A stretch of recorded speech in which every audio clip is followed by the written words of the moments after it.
Hi Year 7, Mr Wilson here. Here I've got some carbon and some copper oxide. I'm going to heat them strongly and I'm going to explain why. So I'm putting it in my clamp here, close up the clamp, take away my peg. I'm going to make the Bunsen burner on a hot blue flame and I'm going to put it under the test tube. Here we go. So I've got some carbon. Carbon is an element, it's a non-metal element from the right-hand side of the periodic table. It's an element because it's made of one type of atom, carbon. Here I've got some copper oxide. It's a compound. It's made of two types of atom, copper and oxygen, chemically joined together. Copper is a metal atom and oxygen is a non-metal atom.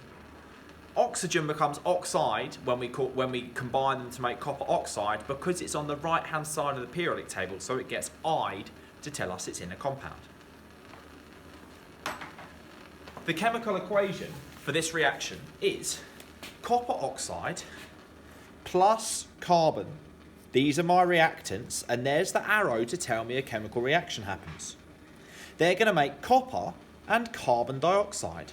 So the element copper, made of just one type of atom, copper atoms, and the compound carbon dioxide, made of carbon atoms and oxygen atoms, chemically joined together. Copper, the element on its own, is a metal. It's on the left-hand side of the staircase. So when this reaction has finished, we should be able to see that there's some metal where before we just had the two black powders, the copper oxide and the carbon. I'm having to make it very, very hot to do the chemical reaction. That's why I've got the hot flame and I'm leaving it there for a long time.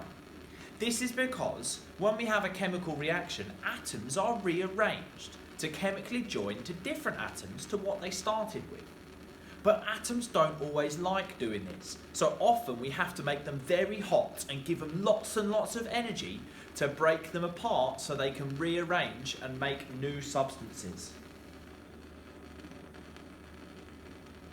I can see I've got a chemical reaction happening in here, so I'm going to turn the heat off.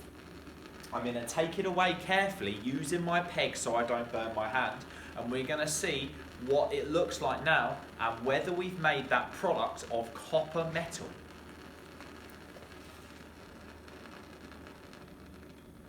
There we go, I've taken off my heat and I'm going to move the Bunsen burner away. I'm going to take hold of my test tube carefully because it's very hot. Undo it from the clamp stand and let's have a look.